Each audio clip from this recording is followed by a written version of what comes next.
Hi friends, Sunshine Squirrel here, and in today's video we're going to be talking about 7 rookie mistakes not to make at Walt Disney World. So come on, let's go and check it out. So the first mistake I'm going to talk about is not to stay at Disney all day long. Now, if this is your first time ever going to Disney World, or it's your first time in a long time, it can be very tempting to say, okay, we're going to get to Disney when the park opens and then we're going to stay till park closure. But I'm going to highly advise you against this technique. Our family used to do this technique back when me and my sister were much younger, and I have to tell you guys, by the middle of our vacation trip, we were exhausted. And especially if you're going at Disney during peak season when there's a lot of crowds and there can be a lot of heat, it can become very tiring to be in the parks all day long, waiting in long lines for the different attractions. So I would really encourage you, if you're a morning person, get up early, go to the parks early, or if you're an afternoon, evening, night owl type of person, go in the afternoon or go at night, but don't go for the entire day. Your whole family is just going to be exhausted, they're going to be tired, and by the time your vacation trip is over, you're going to feel like you need to take another vacation trip from your vacation trip. So the second rookie mistake we're going to talk about is make sure to plan ahead for shows and fireworks. Now, when you go to Disney, you can get kind of caught up with what you're doing in the day, and you may think like, oh, like, let's go over and catch that show or look at the fireworks.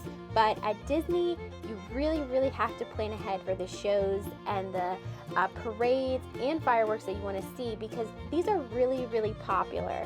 A couple of the different shows throughout the day at the different Disney World parks, some of them are continuous and they keep running, like Voyage of the Little Mermaid, but there are other ones where they're only at select times during the day, and then even for certain of the parades, they may only happen once or twice a day. And so if this is really something that you want to make sure that you and your family get to see, you definitely want to make sure that you figure out what time you want to go, and then that you line up for these different shows, for these different parades in advance. For some of the different shows, you can actually get a fast pass, and Disney also offers different dining packages for some of the parades and fireworks shows, so you can be assured that you're going to have a really nice premium view. But if you don't do that, make sure that you are waiting and lined up to see these different shows and parades an hour to an hour and a half in advance, sometimes even 2 hours if it's during Christmas time and New Year's and things like that. And I would say as well, if you have little ones, if you're lining up for the parade, for example, try to line up at like the different parts of the park where you can see the parade. So you can see the parade along Main Street, along Frontierland. Try to pick a spot where you know it's near the local restroom in case your little one does need to go to the bathroom. It can become kind of hard to leave once you've kind of lined up for these different shows and parades. So you definitely want to make sure that somebody else in your party can kind of save your spot for you guys. So the third mistake we're going to talk about is do not try to ride every single attraction and meet every single character at Disney. I cannot stress enough that it's really important for you to prioritize before you begin your Disney vacation trip what attractions and what characters are an absolute must for you and your family. One technique that our family uses is that we let each person pick an attraction that they want to ride or character that they want to meet per day, and then after everyone has had a turn, then the cycle repeats, and then everyone can then have a second choice and a third choice and things like that. Or we'll be like, okay, like what does everyone want to do? Once again, there's just so much that you can do at Disney, and with the way that some of the lines work for some of the attractions, especially the really popular ones like Space Mountain, Millennium Falcon, Smuggler's Run, different rides like that can have 2 or 3 hour waits, you're going to spend a lot of time waiting for those rides. So definitely make sure that you have a list of rides for each park that you absolutely have to ride. And then if you are staying at Walt Disney World make sure that you take advantage of being able to book your fast passes in advance before your trip. So book your fast passes for those rides that are an absolute must, and then after you use up your fast passes, get more, so that you can keep hitting those rides and those different characters that you really, really want to see. So the next rookie mistake we're going to talk about is not setting a budget before you go on your trip. Now, Disney has a thing for merch. I'm just going to be honest with you guys. There are so many cute t-shirts and hats and magnets and ears and all different types of really cool merchandise. And not to mention, like, let's not even talk about the food. The food at Disney is amazing. There's so many things to try, whether you have, even if you have dietary restrictions, there is something at Disney for you, and it's going to be delicious. But it can become really hard sometimes when you're at Disney and you're in the moment not to buy every single souvenir that you see, and to also kind of exercise some self-discipline when it comes to all of those iconic and favorite Disney snacks and foods. So I would really encourage you to set a budget before you go on your trip, whether that's a budget for the entire trip or if it's a daily budget that you're going to say, okay, we're not going to spend more than this amount on food a day, we're not going to spend this amount more than this amount on snacks or merch, different things like that. If you have children, something that's really cool to do, if you're staying on a Disney resort, you get your Magic Band and you can actually link a credit card or a debit card to your Magic Band. So you could even set a trip allowance for your children on their Magic Band. So if you set that they would have $200 or $300 for their whole trip, then they could use that money to buy any snacks, any merchandise or souvenirs that they see, and when that money is gone, then that's their money for the trip. But definitely make sure that you have an idea in mind before you go how much you want to spend. So the fifth mistake we're going to talk about is not allowing enough time for Disney transportation. Now, Disney has a really great transportation system if you're staying on Walt Disney World property, and even if you're not staying on property, once you get to Disney makes it super easy to get to the different resorts as well as the different theme parks. Now, Disney has 4 different modes of transportation. So the first is the monorail, which is probably the most iconic, and the monorail basically connects Disney's 3 resorts, the Polynesian, the Grand Floridian, and the Contemporary Resort, as well as the Ticket and Transportation Center, which takes you to Magic Kingdom. And from the Ticket and Transportation Center, you can also grab a monorail that will take you to Epcot.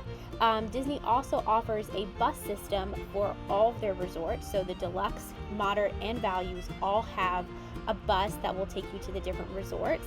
However, if you're staying at certain of the resorts, such as the deluxe ones that do have a monorail to the Magic Kingdom, there's not going to be transportation to the Magic Kingdom.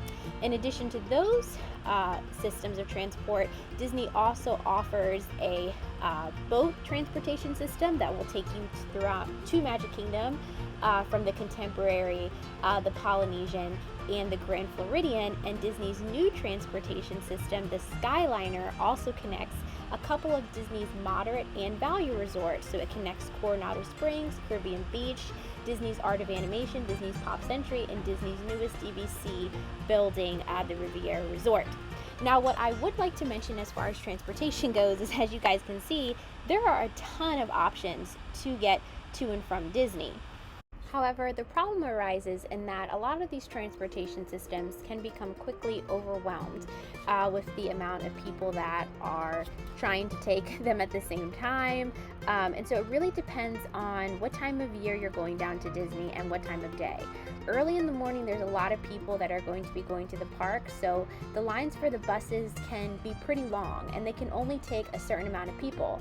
The monorails tend to not get backed up as much because they can transport a larger amount of people, but the buses and the boats can kind of get backed up pretty quickly. And depending upon what time you arrive at the bus stop or the boat stop, you could have just missed a bus or just missed a boat, and generally it's around a 20 to, I would say, 40-minute wait for the next bus, next boat to come along.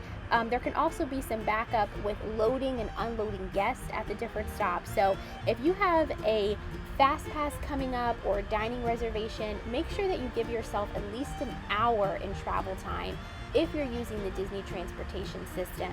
Now, I have heard that the Skyliner runs a lot faster and quicker than some of the other forms of transportation, but I think it's always best, especially if you're trying to make it for a fast pass or a dining reservation, to make sure that you're a little earlier over being late, because depending upon if you're late, sometimes you may not be able to still participate in that fast pass or dining option.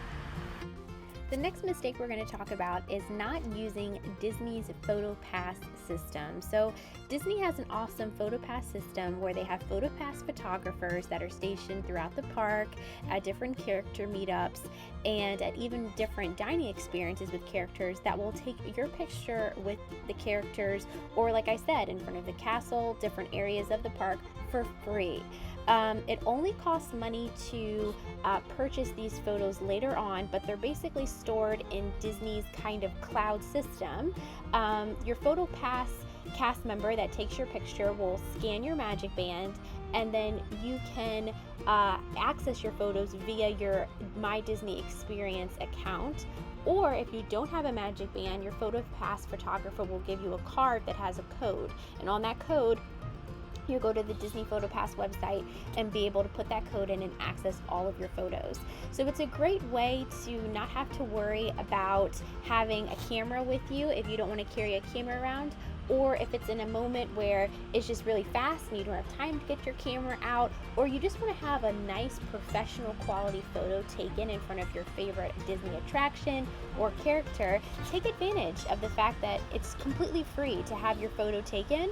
It only costs money if you want to actually purchase those photos from Disney's website and have them mailed to you or put on a CD. And there are certain membership, annual pass, basically memberships that you can have that even makes Disney PhotoPass free. So definitely look into Disney PhotoPass and help them make memories for you that you can hold on to for a lifetime. And the other great thing about Disney PhotoPass is that on certain attractions, Disney will automatically take your photo or video of you and your family on that attraction, and you can also access those through PhotoPass as well. And the last rookie mistake to make sure that you do not make when you go on your trip is to stay well hydrated and cool. The Florida heat, guys, it is no joke, and especially if you are not from Florida and you're not used to being in that type of heat, you really need to make sure that you take care of yourself and your family. Make sure, especially if you're going during the summertime, it can be really hot, and then there's also the humidity and the heat index. It can be well over 100 degrees. So make sure that you take time to drink plenty of water. Also make sure that this is kind of why I go back to my beginning point of trying not to spend the entire day in the park. The heat can be very draining. In addition to when it's really hot out, if there's a lot of people around you, people are giving off body heat as well. So make sure to stay cool.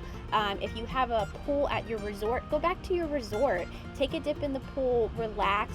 Make sure that you take time to cool down. Take advantage of those rides that are inside of the air conditioning, where you can maybe sit down for a few minutes and relax. Disney also has a new area in Hollywood Studios where you can actually just go in and cool down and watch classic Mickey Mouse cartoons. So definitely make sure to take time to take a break. I know that when you're at Disney, everything is just so exciting and very new, but make sure that you take care of yourself and, you know, the health of your family with you, so that you guys can really enjoy your full vacation trip and you won't be interrupted by exhaustion or being overcome by the heat. Well, thank you guys so much for joining me.